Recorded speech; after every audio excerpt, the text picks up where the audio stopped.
Selamat siang Bapak Ibu sekalian. Assalamualaikum warahmatullahi wabarakatuh. Selamat pagi.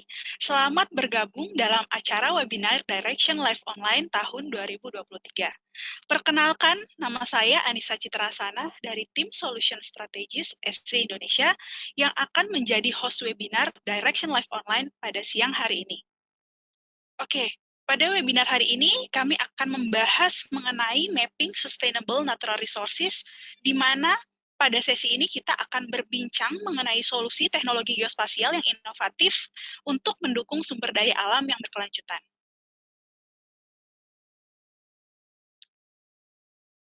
Pada siang hari ini, saya juga sudah bersama pembicara webinar, yaitu Muhammad Haidir Haris. Beliau adalah solution strategis yang fokus untuk bidang pertambangan, dan beliau juga memiliki banyak pengalaman, terutama di sektor natural resources. Oke, halo Mas Haidir, bagaimana kabarnya? Terima kasih sudah meluangkan waktu untuk hadir di siang hari ini. Sebelum memulai webinar, saya ingin menyampaikan terkait pertanyaan bagi peserta yang hadir. Jadi apabila Anda ingin mengajukan pertanyaan, Anda dapat melakukannya kapan saja selama presentasi berlangsung. Nah, Anda bisa memasukkan pertanyaan pada kolom GoToWebinar di sebelah kanan, dan di akhir acara kita akan menampilkan pertanyaan Bapak Ibu untuk dijawab dan dibahas oleh peserta kita hari ini. Baik, langsung saja kita mulai sesi webinar hari ini. Saya persilakan kepada Haidir untuk waktu dan tempatnya. Selamat pagi menjelang siang Bapak dan Ibu semuanya. Sebelumnya saya mengucapkan terima kasih kepada Bapak dan Ibu yang sudah meluangkan waktunya untuk menghadiri webinar series ya dari Esri Indonesia pada hari ini. Nah, tadi mungkin Kak Anissa sudah memperkenalkan diri saya.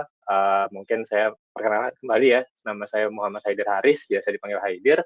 Dan pada kesempatan hari ini saya coba untuk membawakan sebuah topik ataupun judul ya di sini kalau kita lihat dari slide yang saya miliki ini, judulnya pada hari ini adalah A GIS Guide to Sustainable Natural Resources. Nah, tapi sebelum saya memulai untuk membahas lebih detail terkait bagaimana panduan GIS ataupun peranan GIS untuk mencapai ataupun tercapainya sustainability di natural resources.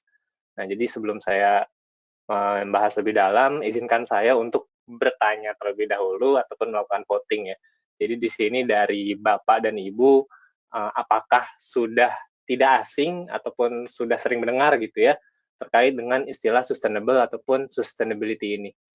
Nah, mungkin bisa langsung diisi ya di sini untuk ada pollingnya.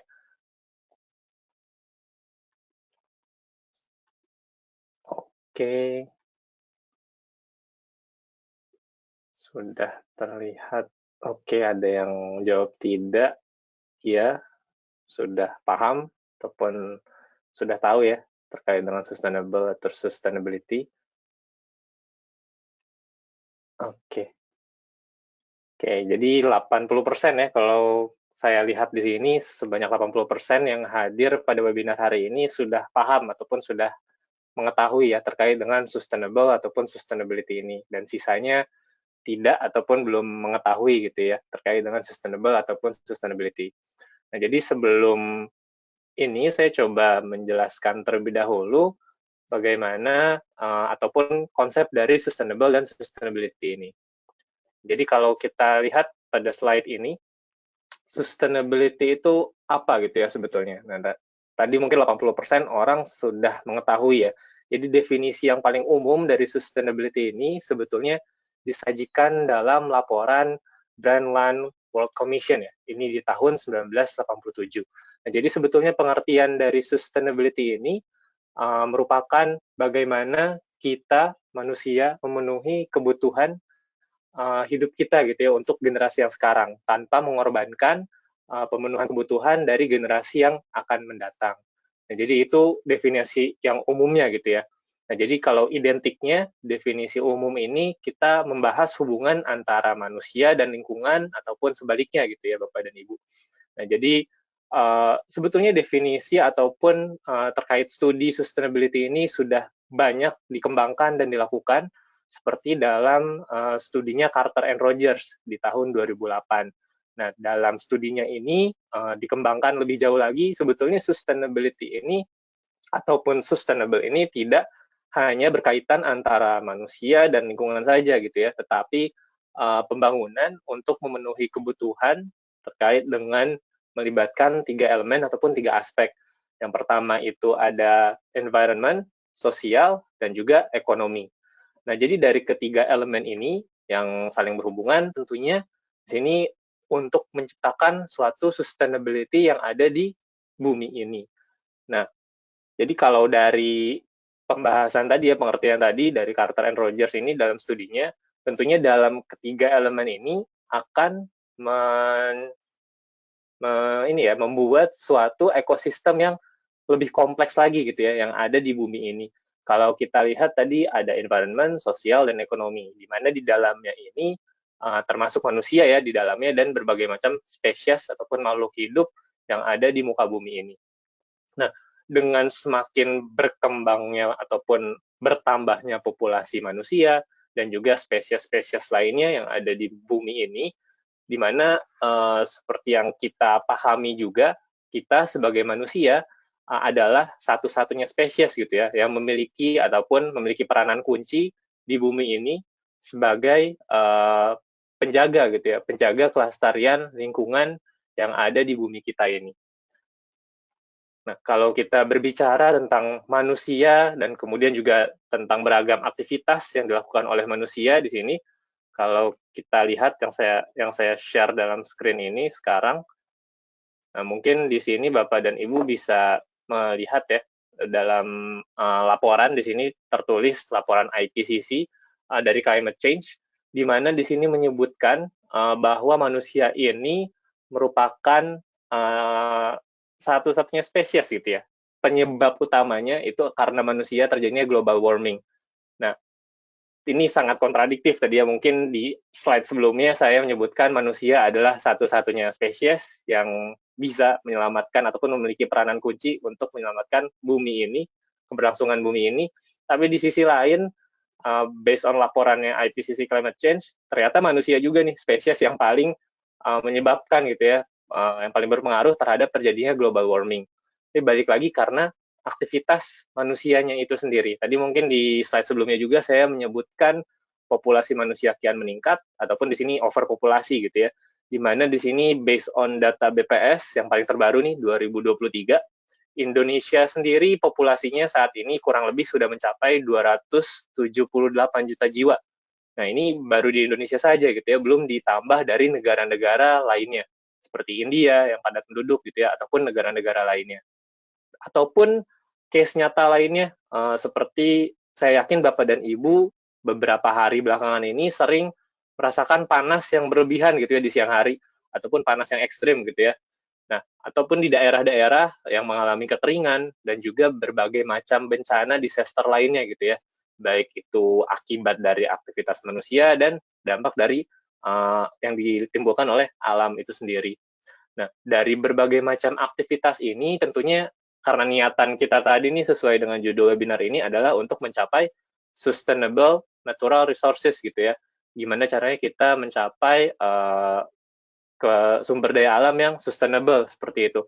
Tapi dengan adanya aktivitas yang seperti ini, dengan dampak negatif yang sebanyak ini yang ditimbulkan dari aktivitas manusia, tentunya akan menciptakan ketidakberlanjutan atau unsustainable gitu ya. Nah, sebetulnya aktivitas manusia pun selain dari banyaknya poin negatif yang saya highlight di sini, tapi juga ada poin positifnya, di mana manusia dari setiap tahun ke tahun gitu ya, senantiasa melakukan inovasi dan juga pembaharuan terhadap teknologi. Nah, dari teknologi ini tentunya sebetulnya kita bisa membawa teknologi ini ke arah penggunaan pemberdayaan untuk sustainable natural resources seperti itu. Nah, mungkin kurang lebihnya seperti itu ya, Mbak Kak Anissa. Wah, jadi sebetulnya teknologi itu ada sisi baik dan juga sisi daunnya ya. Begitu juga aktivitas dari manusia. Nah, dari Haidir sendiri bisa nggak sih memberikan contoh kira-kira bagaimana sih implementasi teknologi dan juga transformasi digital dalam menanggulangi atau memberikan solusi dalam menyelesaikan masalah terutama terkait sustainability ini. Nah, boleh nih kalau ada contoh ataupun insight dari Haidir, dipersilakan. Oke, terima kasih Kak Anissa. Ini untuk pertanyaannya tadi ya, terkait dengan teknologi ini bisa kita manfaatkan seperti apa. Nah, ini sebelum saya membahas lebih detail ke arah teknologi yang seperti apa gitu ya, di sini saya coba highlight untuk teknologi, kita melihat teknologi dari sisi ataupun dari lensanya keberlanjutan atau sustainable gitu ya. Kalau kita lihat di sini sebetulnya kita melakukan hal ini, teknologi dari lensa sustainability ini, untuk tercapainya kelestarian lingkungan tentunya ya. Di sini saya meng-highlight ada 2 poin, sustainable digitalization dan juga digitalization for sustainable. Ini bedanya seperti apa? Ini saya mengutip dari UNSSC ya, United Nations. Di sini kita bisa melakukan dengan 2 cara gitu ya, untuk tercapainya kelestarian lingkungan dengan teknologi. Yang di poin pertama di sini ada sustainable digitalization. Nah, ini maksudnya seperti apa? Dan saya yakin juga Bapak dan Ibu di sini sudah mengetahui dan sudah paham gitu ya, di mana digitalisasi ini pada dasarnya membutuhkan berbagai macam material dan juga energi gitu ya untuk pengadaannya. Nah, jadi ketika kita ingin mengadakan ataupun membuat suatu teknologi, tentunya butuh material dan energi gitu ya. Dari mana asalnya material dan energi ini? Tentunya dari alam gitu ya. Nah, di sini dengan adanya penggunaan ataupun pengeksploitasian sumber daya alam, nah di sini untuk digitalisasi tentunya ya tujuannya. Digitalisasi ini dapat memicu ketidakseimbangan gitu ya, ketidakseimbangan di lingkungan alam kita. Dan juga secara tidak langsung, mungkin secara contoh sederhananya di sini saya coba mengangkat terkait dengan update teknologi gitu ya, misalkan ponsel ataupun handphone, di mana seperti yang kita tahu juga dari tahun ke tahunnya, dari setiap tahunnya pasti akan ada selalu pembaharuan gitu ya, model terbaru dari handphone tersebut. Nah, di sini manusia pun pastinya ingin memiliki produk teknologi yang selalu terupdate gitu. Nah, secara tidak langsung di sini digitalisasi dan teknologi juga memicu adanya konsumsi dan juga konsumsi yang tidak berkelanjutan, yang tidak sustainable gitu ya. Dimana dari setiap tahun kita selalu ganti HP, dan juga dari situ pun tercipta adanya yang konsumsi yang tidak berkelanjutan dan juga berlebihan. Dan di samping itu, di sisi lain juga memperburuk secara kita tidak sadari, memperburuk kesenjangan sosial ya, di lingkungan masyarakat bagi yang mampu dan ataupun yang tidak mampu. Dan kalau kita lihat juga dari sustainable digitalization ini, sebetulnya dengan kita mengkonsumsi secara berlebih gitu ya, yang tidak berkelanjutan ini, tentunya akan berdampak terhadap tadi ya, lingkungan itu sendiri. Karena apa? Tadi saya menyebutkan juga bahwa butuh material dan energi, walaupun tidak kita pungkiri banyak teknologi saat ini yang sudah mengklaim produknya itu ramah lingkungan gitu ya, sudah ramah lingkungan, di recycle dan lain sebagainya. Tapi kita tetap perlu memperhatikan poin pertama ini. Dan di poin kedua, di sini ada digitalization for sustainable. Nah, ini maksudnya seperti apa? Jadi digitalisasi for sustainable ini sebetulnya di sisi lain, digitalisasi ini adalah hal yang krusial gitu ya. Jadi berdasarkan assessment yang sudah dilakukan oleh United Nations, jadi digitalisasi ini sangat-sangat membantu untuk tercapainya Sustainable Development Goal atau SDG ya. Jadi Bapak dan Ibu pasti sudah tidak asing juga dengan istilah SDG ini, di mana di tahun 2020 hasil assessment dari United Nations ini menyebutkan bahwa 70% dari total 169 SDG goals ya, Sustainable Development Goals, di sini 70%-nya tercapai dan terbantu karena adanya digitalisasi dan melalui digital transformasi dan teknologi ini. Jadi sebetulnya banyak dampak positif gitu ya dari teknologi yang bisa kita manfaatkan dan arahkan untuk tercapainya sustainable natural resources ini. Dan di luar dari ini, tadi mungkin saya di awal sudah menyinggung dari definisi gitu ya, definisi sustainable itu seperti apa, kemudian juga aktivitas manusia yang berdampak pada sustainability, Dan juga di sini saya membahas teknologi secara general gitu ya, dari lensanya sustainability. Nah, dari sini sebetulnya pertanyaannya adalah kita harus memulai dari mana gitu ya. Apakah harus langsung memanfaatkan teknologi yang advance, ataupun kita harus melakukan aktivitas manusia yang ramah lingkungan, atau seperti apa? Nah, di sini saya memiliki sebuah jawaban di mana kita dapat memulai dari geografi. Jadi melihat secara keseluruhan ekosistem yang ada di bumi ini melalui lensanya geografi. Kenapa geografi? Karena tadi mungkin bersinggungan lagi dari paparan saya sebelumnya. Di sini saya menyebutkan tadi terkait dengan definisi sustainability itu sendiri yang melibatkan 3 aspek ataupun elemen gitu ya. Di sini ada sosial, ekonomi, dan environment. Nah, kalau boleh saya contohkan di sini, kalau kita lihat dalam slide-nya, di sisi sosial, misalkan dari sisi population, kemudian ekonomik, ada infrastructure, dan environment di sini ada kualitas air ataupun forest gitu ya, dan biodiversitasnya. Dan kalau kita lihat di sini, misalkan di suatu wilayah ataupun area dengan populasi dan kepadatan penduduk yang sangat tinggi gitu ya, dan dari sisi ekonomiknya kita lihat dari sisi infrastrukturnya. Infrastrukturnya sudah sangat masif pembangunannya di area padat penduduk tersebut, dan di sini kita ingin menganalisis lebih lanjut terkait dengan lingkungannya seperti apa. Apakah dari sisi kualitas airnya baikkah, ataukah ternyata jadi buruk dengan adanya populasi yang padat dan infrastruktur yang semakin masif pembangunannya, dan juga dari sisi hutan, apakah hutannya masih ada atau bahkan tinggal sisa sedikit gitu ya area hutannya, dan dari sisi biodiversitasnya juga. Nah, dari sinilah geografi dapat membantu kita melihat dari semua sisi aspek dan elemen ini, kita dapat mengetahui bagaimana polanya dan juga hubungannya tadi ya, keterkaitannya antara populasi, infrastruktur, kualitas air, dan juga area hutan, dan juga berbagai macam poin-poin ataupun aspek-aspek yang ingin kita telaah lebih lanjut gitu ya, bagaimana hubungannya. Dan dari sini tentunya kita bisa mendapatkan suatu insight yang lebih lagi dengan memanfaatkan teknologi Geographic Information System. Nah, tadi mungkin ada 3 aspek atau elemen gitu ya. Dan ketika kita berbicara ataupun untuk pemanfaatan teknologi, tentunya untuk menyelesaikan suatu masalah ataupun problem, kita harus berawal dari, biasanya kita berawal dari berbicara berdasarkan data gitu ya, data-data yang ada tadi misalkan terkait dengan populasi, infrastruktur, dan juga kualitas air seperti itu.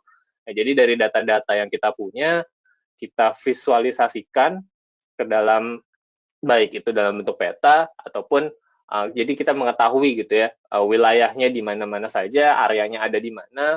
Nah, dari situ setelah kita mengetahui secara visualnya, kita dapat menganalisis lebih lanjut dengan menggunakan spasial analisis gitu ya. Nah, jadi kita bisa melakukan perencanaan tadi misalkan untuk hutan, area hutannya kita ingin menjaga ataupun memperluas lagi nih area hutannya. Gimana caranya, bagaimana planningnya kita melakukan hal tersebut jika melihat dari aspek yang lainnya tadi ya, seperti sosial, populasi, ataupun ekonomi, infrastruktur, seperti itu. Dan di sini kita tentunya dapat mengambil keputusan dan tindakan yang tepat guna gitu ya. Nah, dari sini pun tentunya akan menciptakan suatu end-to-end workflow dengan GIS ini, di mana mulai dari awalnya tadi, berdasarkan data saja nih, data yang belum diolah dan masih mentah, kemudian kita sampai bisa ke untuk pengambilan keputusan dan tindakan yang tepat guna dengan memanfaatkan GIS. Dan secara nyatanya, secara di real life-nya gitu ya, GIS ini sebetulnya sudah berkontribusi nyata dengan berbagai macam output ataupun keluaran gitu ya, untuk terkait dengan sustainability. Kalau kita lihat di sini ada poin-poin yang saya highlight, seperti conservation planning, kemudian juga environmental monitoring, dan juga berbagai macam kontribusi nyata GIS lainnya yang sudah ataupun pernah kami lakukan dari Esri Indonesia. Baik, Haidir tadi sempat mention nih, beberapa ada yang sudah di-develop nih dari Esri Indonesia. Kira-kira ada nggak sih contoh-contoh use case ataupun beberapa demo terkait solusi yang sudah di-develop tersebut, dan bagaimana sih kaitan atau benefit serta capability dari masing-masing solution tersebut. Oke, mungkin sebelum kita tunggu tanggapan dari Haidir, saya ingin mengingatkan juga kepada Bapak Ibu yang ada di virtual untuk bisa mencantumkan pertanyaan jika ada pertanyaan ke kolom GoToWebinar yang ada di panel sebelah kanan. Kami akan menjawabnya di akhir acara, jadi jangan sungkan untuk bertanya. Baik, seperti itu Haidir, mungkin kalau ada tanggapan atau contoh demonya nih, boleh sekali. Oke. Jadi mungkin untuk contoh lebih spesifiknya gitu ya Kak Anissa ya, di sini saya coba jawab. Di sini saya sudah coba membuat suatu aplikasi sederhana. Jadi mungkin di beberapa slide sebelumnya saya menyebutkan kita selalu berbicara ataupun mulai sesuatu untuk solving problem itu dari melihat datanya dulu gitu ya. Nah di sini saya sudah membuat suatu aplikasi sederhana, kita akan mengkomparasi dari data citra satelit nih ya, di antara data ini, kalau kita lihat penggunaan lahannya yang ingin saya komparasi di sini, dari data imagery di tahun 2017, dan misalkan di sini saya bandingkan dengan 2018 ya, di bagian sebelah kanannya. Di sini bisa terlihat sekali di mana 2017 tadi untuk area hutannya masih sangat luas gitu ya. Nah ini 2017 dan dibandingkan dengan 2022 ya, di sini 2022 kalau kita lihat di sini sudah mulai terbuka. Ini sepertinya mulai digarap untuk lahan sawit gitu ya tadi ya yang dekat sungai ini, bagian timur sebelah sungai. Dan juga di sini 2000 kita lihat lagi perbandingannya. Yang tadinya badan air nih ya, yang tadi terlihat jelas di tahun 2017, dia menghilang ya airnya nih. Entah itu dia surut ataupun ditimbun. Nah, ini sepertinya ada kegiatan ataupun aktivitas mungkin pertambangan gitu ya di sini ya. Kalau kita lihat untuk analisis awal nih ya, ini saya menganalisis di awal seperti itu, dan juga semakin jelas lagi nih di bagian paling timur yang tadinya banyak area hutannya, nah ini kemudian berubah nih jadi area terbangun dan juga lahan terbuka. Ini sepertinya dimanfaatkan untuk daerah pertambangan gitu ya. Nah, jadi di sini dari awalan ini untuk analisis awal kita sudah dapat memperkirakan ya adanya perubahan lahan dari tahun 2017 sampai 2023 yang cukup signifikan. Nah, apa yang bisa kita lakukan selanjutnya dari data ini? Kita bisa menganalisis lebih lanjut nih ya. Ini saya sudah membuat juga sebuah aplikasi yang sederhana di sini untuk komparasi hasil analisis yang sudah saya lakukan terkait dengan land use dan land cover-nya. Di sini kalau kita lihat yang warna hijau ini area vegetasinya atau hutannya ya tadi, dan juga area coklat ini lahan terbuka, dan juga yang merah ini adalah lahan terbangunnya. Sementara yang biru adalah badan air. Di sini bisa terlihat dengan jelas nih ya perubahannya dari tahun 2017 hingga ke 2022 ya yang di sini saya lakukan. Nah, di sini terlihat untuk land cover-nya semakin berkurang dan juga untuk area hutan ya tentunya. Di sini yang ingin kita lebih detailkan adalah area hutannya nantinya. Nah, jadi selain dalam bentuk demo ataupun aplikasi seperti ini dengan ArcGIS sebagai platformnya ya, tentunya ada case-case lain nih Kak Anissa yang bisa saya tunjukkan ya terkait dengan spesifik sektor. Misalkan kalau kita berbicara spesifik sektor, di sini ada plantation, forestry, dan agriculture ya terkait natural resources.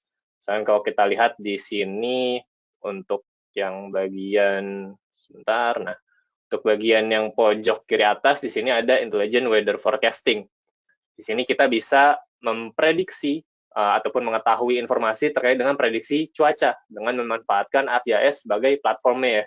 Dan di sini tentunya kita bisa mendapatkan alertingnya ataupun peringatannya secara real time. Nah, tentunya di sini akan membantu ya terkait dengan keberlangsungannya sustainability untuk plantation, forestry, dan agriculture, ataupun sektor-sektor lainnya ya yang terkait dengan kebutuhan data cuaca. Dan juga di sini ada contoh lainnya, fire management. Nah, jadi terkait dengan kebakaran hutan ya untuk bidang forestry ya di sini. Nah, jadi untuk forestry di sini tentunya bisa bermanfaat dengan memanfaatkan ArcGIS sebagai sebuah platformnya. Kita dapat mengetahui bagaimana kemungkinan ataupun possibility area yang kemungkinannya terjadi kebakaran dan juga area yang memang sudah terjadi kebakaran seperti itu. Ataupun dari industri lainnya di sini ada dari petroleum. Petroleum ini misalkan untuk landslide risk monitoring. Nah, jadi kita bisa memonitoring area ataupun wilayah yang berpotensi terjadinya longsor ya, berdasarkan data real time dari sensor ataupun IoT ya di sini contohnya. Di sini kita manfaatkan ArcGIS sebagai sebuah platformnya untuk menganalisis data tersebut. Ataupun contoh lainnya ada untuk analisis oil spill ya, ataupun tumpahan minyak yang ada di laut. Nah, di sini kita bisa menganalisis juga jika adanya ataupun terjadinya tumpahan minyak, kita bisa mengetahui seberapa luas areanya, dan juga tindakan apa nih yang harus kita lakukan dengan tumpahan minyak dengan luas area tersebut. Kita harus melakukan tindakan seperti apa. Kemudian untuk sektor yang berikutnya di sini ada sektor mining atau pertambangan. Di sini ada beberapa contoh juga yang saya tampilkan di sini. Ada misalkan untuk water management terkait di kegiatan tambang ya. Seperti yang kita tahu juga pertambangan ini bisa berpengaruh gitu ya terhadap kondisi air yang ada di sekitarnya. Di sini kita bisa memanfaatkan ArcGIS sebagai platformnya untuk melakukan manajemen kualitas airnya. Kemudian terkait dengan revegetation monitoring, di mana seperti yang kita pahami juga kegiatan pertambangan ini tentunya di akhirnya nanti akan dilakukan reklamasi ya atau penanaman kembali di sini. Nah, di sini kita bisa memonitoring kegiatan revegetasi yang sedang berlangsung di pertambangan. Seperti itu, Wah, Kak baik. Anissa. Menarik sekali nih contoh-contoh use case-nya di sektor natural resources ya. Nah, mungkin di case selanjutnya nih, ada nggak sih isu atau contoh terkait apa case atau problem yang sedang hangat-hangatnya dibicarakan. Mungkin kalau saya bisa memberikan contoh di berita akhir-akhir ini, banyak sekali di beberapa kota di Indonesia yang mengalami cuaca ekstrim atau bahkan climate change yang cukup parah. Nah, Haidir mungkin bisa nih mencontohkan kira-kira isu tersebut, apakah ada solusinya terkait ini, mungkin solusi yang utamanya menggunakan platform ArcGIS juga ya. Mungkin dari Haidir bisa nih memberikan contoh terkait isu-isu tersebut. Oke, terkait hot issue gitu ya, yang mungkin di sini bisa saya sampaikan juga. Di sini ada satu hot issue ataupun isu yang lagi hangat-hangatin ya di Indonesia khususnya. Ini terkait dengan carbon credit gitu ya. Nah, pasti Bapak dan Ibu juga mungkin ada yang sudah mendengar. Di sini dari Bapak Presiden kita, Bapak Jokowi, di sini sudah resmi gitu ya, meluncurkan carbon credit ini di Bursa Efek Indonesia pada tanggal 26 atau 27 September lalu gitu ya kalau saya nggak salah. Nah, jadi di sini carbon credit ini merupakan ini ya, apa namanya, izin untuk suatu industri di mana misalkan kita sebutkan di sini ada industri yang tidak ramah lingkungan dan industri ramah lingkungan gitu ya. Jadi industri ramah lingkungan ini dia harus membeli karbon kredit ini ketika dia mengeluarkan polusi sebanyak sekian gitu ya, polusi ataupun karbon dioksida sebanyak sekian. Dia harus membeli untuk memenuhi dari si industri yang ramah lingkungan tersebut. Nah, jadi industri ramah lingkungan ini dia akan menjual karbon penyerapan ataupun serapan karbon yang dia miliki terhadap si industri yang tidak ramah lingkungan ini. Nah, ataupun sebetulnya ada juga industri-industri yang dia dapat berperan di keduanya gitu ya. Kalau kita lihat misalkan dari industri pertambangan misalkan, dia bisa tidak ramah lingkungan, tapi sebetulnya dia juga bisa menjadi ramah lingkungan dengan adanya proses reklamasi itu sendiri tadi ya di akhir pertambangan. Ataupun industri seperti plantation, forestry, dan agriculture, dan industri-industri lainnya. Nah, jadi di sini sebetulnya carbon credit ini menggunakan ataupun based on REDD Plus ya, kalau saya tidak salah di sini REDD Plus ini merupakan untuk komponen dari ataupun pertimbangan dan perhitungan gitu ya terkait dengan emisi gas rumah kaca akibat deforestasi dan juga degradasi. Nah, jadi di sini kalau kita lihat dari REDD Plus ini, dia ini mempertimbangkan untuk pengelolaan kelestarian hutan serta peningkatan cadangan. Cadangan apa? Cadangan karbon tentunya, cadangan karbon hutan di negara berkembang seperti Indonesia ini. Nah, jadi ketika berbicara tentang carbon credit, tentunya ini tidak bisa kita lepaskan juga yang dari yang namanya serapan karbon ataupun carbon sinks ataupun carbon stock gitu ya istilah lainnya. Nah, jadi di sini kalau saya boleh perlihatkan juga ada sebuah grafik di sini ya, CO2 levels dari tahun 1960 atau 80 ini ya, sampai tahun 2020. Di sini kalau kita lihat semakin meningkat jauh drastis untuk CO2 levels yang ada di bumi ini. Tadi balik lagi, ini semua karena akibat dari aktivitas manusia, populasi manusia yang terus bertambah, seperti itu, dan juga dengan adanya aktivitas dan populasi manusia yang terus bertambah, tentunya butuh permukiman, pembukaan lahan gitu ya, yang untuk kita manfaatkan oleh manusia. Nah, jadi tentunya di sini akan sangat berpengaruh terhadap naiknya CO2 levels yang ada di bumi ini. Nah, tadi berbicara tentang bagaimana cara memitigasinya ataupun menanggulanginya terkait dengan CO2 levels yang terus meningkat ini, kita bisa memitigasi dengan memanfaatkan carbon stock ini ya. Jadi carbon stock ini bisa membantu kita dalam memitigasi terjadinya climate change ataupun global warming seperti itu. Karena apa? Jadi carbon stock ini merupakan bagaimana prosesnya karbon ini terserap ke dalam biomasa ataupun nekromasa ya, yang ada di permukaan tanah ataupun di dalam tanah.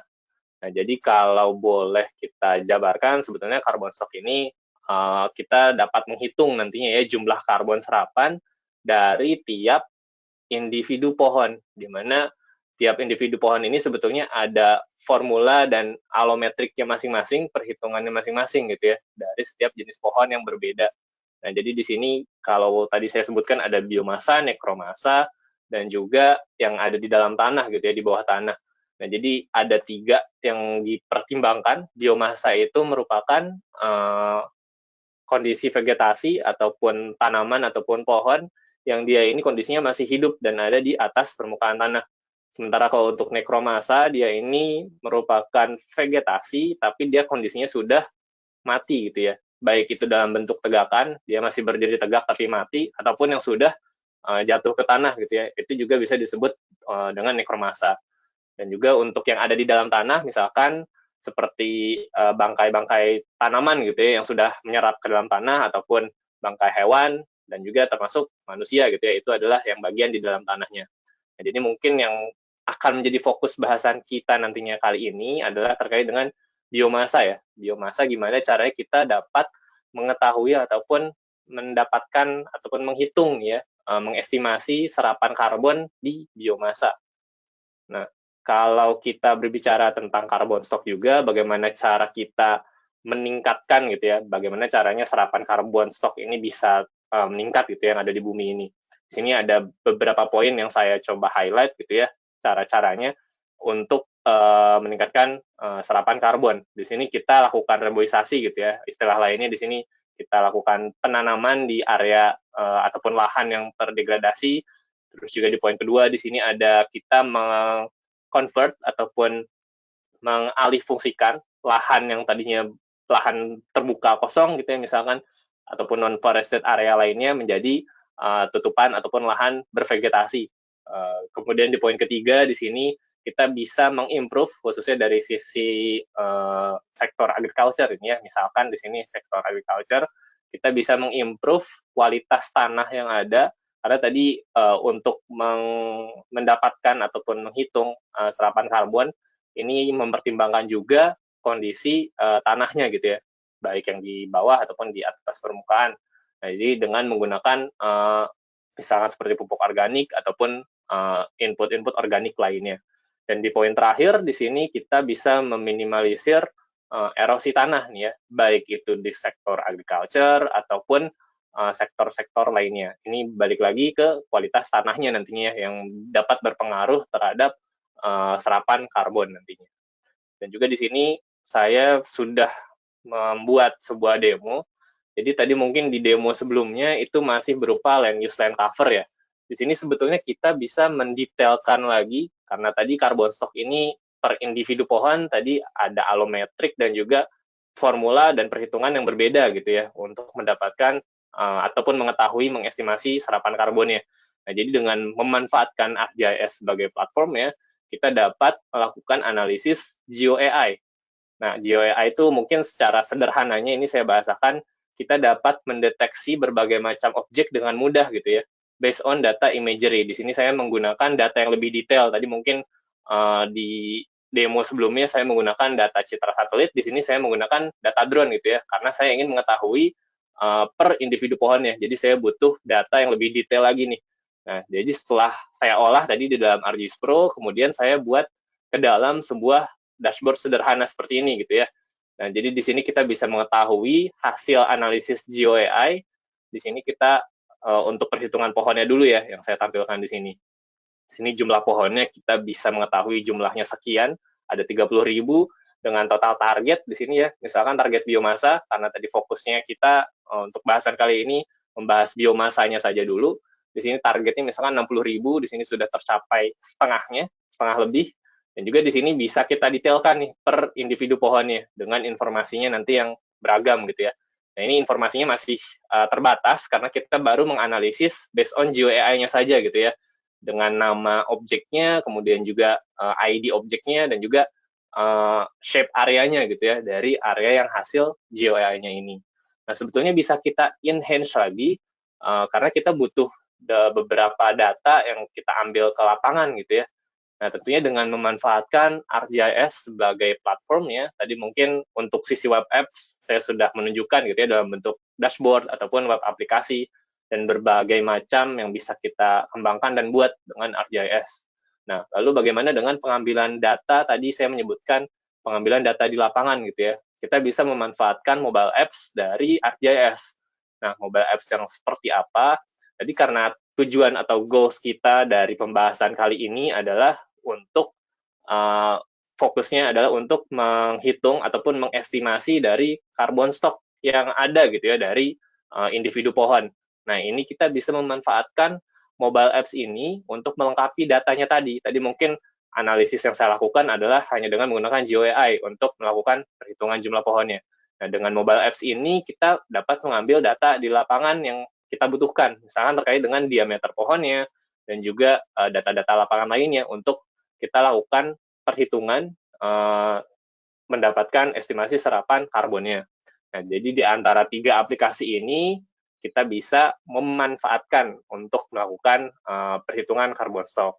Nah, jadi dari 3 aplikasi ini sebetulnya akan dibahas lebih detail lagi, Bapak dan Ibu, untuk di sesi berikutnya, webinar berikutnya. Nah, jadi karena waktu kita juga terbatas untuk hari ini, jadi akan ada sesi lanjutan ya. Bagaimana tadi detailnya kita dapat menghitung carbon stock gitu ya dengan memanfaatkan mobile apps dari ArcGIS dan juga membuat output yang tentunya lebih lagi gitu ya. Tadi mungkin di awal di slide sebelumnya saya memanfaatkan dashboard secara sederhana dulu gitu ya untuk reporting hasil dari GeoAI-nya. Nah, kita bisa enhance lagi untuk mengetahui nilai dari carbon stock yang kita ambil dari data di lapangan. Seperti itu. Kak Anissa. Wah, baik. Terima kasih Haidir, menarik sekali. Terima kasih untuk presentasinya. Jadi sedikit merangkum atas apa yang telah disampaikan oleh Haidir. Tadi Haidir sudah berbicara terkait sustainability ya, terutama bagaimana benefit atau kaitannya dengan digital transformation. Dan Haidir juga tadi sudah memberikan contoh nih bagaimana use case di sektor, kemudian use case atau isu di carbon stock tadi juga sudah ada beberapa mock-up atau demo solution-nya. Nah, masuk ke pertanyaan atau sesi tanya jawab, saya buka sesi selanjutnya untuk tanya jawab.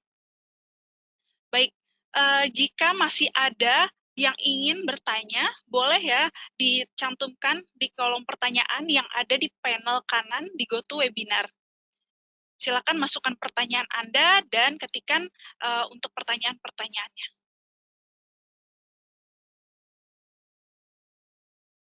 Oke, jadi ini saya sudah mendapatkan beberapa list pertanyaan dari beberapa audiens yang bertanya. Tapi sebelumnya saya ingin membatasi juga ya, mungkin tidak semua saya jawab atau dijawab oleh Haidir, itu akan ada 3 penanya aja yang saya akan berikan kesempatan. Gitu. Jadi yang pertama, ini untuk Haidir, pertanyaannya adalah, apakah ada software atau aplikasi yang tadi disebutkan yang bisa juga diterapkan pada digital twin dan terutama untuk solusi digitalisasi aset? Itu pertanyaan pertama. Nah, mungkin boleh dijawab dulu sebelum masuk ke pertanyaan yang kedua. Oke, apakah ada ya tadi untuk kebutuhannya terkait dengan digital twin ya, dari yang saya sebutkan tadi. Nah, mungkin kalau kita berbicara digital twin itu bisa lebih luas lagi gitu ya bahasannya. Nah, kalau untuk digital twin sendiri itu sebetulnya bisa dengan teknologi ArcGIS untuk digital twin. Hanya saja mungkin tadi saya nggak menyebutkan ya di sini ya, untuk detailnya terkait dengan digital twin. Nah, nanti untuk digital twin ini sendiri sebetulnya dengan ArcGIS itu tadi mungkin contohnya dari data drone ataupun imagery tadi ya saya memanfaatkan untuk land use dan uncover analisis dan pemanfaatan untuk GOI-nya gitu ya untuk perhitungan jumlah individu pohon. Sementara untuk digital twin kalau kita lihat di sini misalkan untuk kebutuhan 3D ya 3D seperti itu ini sangat-sangat dimungkinkan dengan memanfaatkan ArcGIS sebagai platformnya. Hanya saja untuk bahasan lebih detailnya, di sini sebetulnya nanti akan ada sesi webinar berikutnya ya, yang lebih spesifik membahas digital twin. Nanti mungkin untuk lebih detailnya bisa kita tunggu nih sesi webinar berikutnya, dan ataupun jika memang ada yang ingin ditanyakan atau lebih lanjut ya terkait dengan digital twin, nanti bisa kita get back melalui email, seperti itu. Baik, terima kasih jawabannya. Nah, semoga menjawab ya bagi rekan yang sudah menjawab yang sudah bertanya di kolom GoToWebinar. Kita masuk ke pertanyaan yang kedua. Jadi pertanyaan yang kedua ini adalah bagaimana cara menghitung carbon stock dengan menggunakan ArcGIS. Tadi Haidir sudah mencontohkan ya solusi menggunakan ArcGIS untuk carbon stock. Tapi ini pertanyaannya lebih bagaimana ke cara menghitungnya. Mungkin dari Haidir ada jawabannya nih, ada formulasinya mungkin. Silakan. Oke, kalau untuk cara perhitungan carbon stock tadi mungkin saya sempat singgung di awal juga gitu ya. Kita menghitung untuk bagaimana tadi ya ada 3 sebetulnya, biomasa, nekromasa, dan juga ini yang ada di atas permukaan tanah dan juga yang ada di bawah ataupun di dalam permukaan tanahnya itu sendiri. Jadi dari perhitungannya itu nanti ada formulasinya sebetulnya, formula lebih detailnya, tapi saya juga tidak hafal nih ya untuk formula detailnya. Sebetulnya ada rujukannya juga, beragam rujukan yang bisa kita ambil, baik itu dari jurnal ataupun buku gitu ya, buku terkait dengan pembahasan carbon stock ini. Hanya saja yang paling sederhana itu ada terkait untuk alometriknya dari palm oil gitu ya, ataupun pinang-pinangan dan sejenisnya. Itu hanya tinggal kita lakukan penambahan saja, perkalian dan pertambahan gitu ya. Itu yang paling sederhananya ya untuk spesies pohon yang saya ingat. Sementara kalau untuk yang lain, jenis spesies pohon yang lain, itu membutuhkan ada logaritma, ln, dan sebagainya ya, agak lebih rumit gitu, agak lebih tricky. Dan dari untuk carbon stocknya itu sendiri, tadi ya, kita bisa memanfaatkan ArcGIS untuk mobile apps-nya. Di sini kita bisa melakukan perhitungan nantinya dan juga otomasi perhitungan gitu ya, untuk mengetahui nanti nilai karbon serapannya, seperti itu. Baik, terima kasih Haidir atas pertanyaannya, atas jawabannya. Nah, pertanyaan yang ketiga nih, yang terakhir, pertanyaannya masih terkait dengan pertanyaan selanjutnya juga nih. Apakah bisa menggunakan ArcMap untuk melakukan analisis AI dan menghitung carbon stock? Mungkin di sini yang penanya masih pakai ArcMap ya. Oke, masih user ArcMap gitu ya berarti ya. Pertanyaannya apakah bisa untuk AI ya di ArcMap? Sebetulnya kalau untuk AI di ArcMap ini belum support. Ini kita mesti memanfaatkan ArcGIS Pro ya. ArcGIS Pro ini yang versi lebih terbaru dan modern ya dari ArcMap dengan fungsionalitas yang sama dan tentunya lebih ditingkatkan gitu ya. Karena apa? Tadi misalkan untuk analisis AI gitu ya. Sini bisa di ArcGIS Pro dengan memanfaatkan image analis juga ya tentunya di sini dengan ArcGIS Pro dan image analis. Nah, baru kita bisa melakukan analisis dengan GeoAI ini dan juga tentunya tadi misalkan untuk berbagai macam outputnya juga kita bisa membuat beragam ke dalam bentuk dashboard ataupun web aplikasi ya nantinya gitu. Dan sedikit tambahan juga tadi yang untuk lebih detailnya lagi nanti terkait dengan perhitungan carbon stock-nya ya gitu ya. Jadi di sesi berikutnya itu kurang lebih 2 minggu lagi dari sekarang. Nah ini akan dibahas lebih detail dan juga terkait dengan demonya ya, step by step-nya nanti seperti apa kita menghitung carbon stock ini dengan mobile apps-nya S3. Seperti itu. Baik. Jadi memang kita juga menyarankan dan juga merekomendasikan untuk menggunakan versi terbaru yaitu ArcGIS Pro. Serta di ArcGIS Online atau Enterprise juga tadi Haidir sudah mention untuk bisa juga nih menggunakan field application yang nantinya akan di-sharing di next session juga untuk di LO selanjutnya. Nah, saya tutup sesi pertanyaannya. Ini jika masih ada yang ingin dipertanyakan atau memberikan feedback, bisa scan ya barcode yang ada di layar. Oke, jadi sebelumnya saya juga ingin berterima kasih kepada Haidir dan juga penanya yang ada virtual atas pertanyaannya serta jawaban Haidir juga semoga menjawab ya. Nah, sekedar mengingatkan di sesi di LO webinar ini kami rekam dan nanti hasil rekamannya akan kami kirimkan ke email Bapak Ibu sekalian. Pada kesempatan kali ini juga saya informasikan bahwa acara webinar di LO ini akan diadakan kembali pada tanggal 19 Oktober. Dan kedepannya juga acara webinar di LO ini akan fokus untuk penerapan teknologi geospasial yang lebih inovatif di berbagai sektor atau industri. Nah, untuk itu saya ingatkan juga untuk Bapak Ibu yang tertarik dan berminat untuk subscribe dengan men-scan QR code yang ada di layar sebelah kiri agar kami dapat mengirimkan undangan webinar selanjutnya. Baik, terima kasih telah mengikuti webinar dari awal hingga akhir ini dan sampai jumpa di akhir acara dan di webinar selanjutnya. Saya tutup webinar hari ini. Wassalamualaikum warahmatullahi wabarakatuh.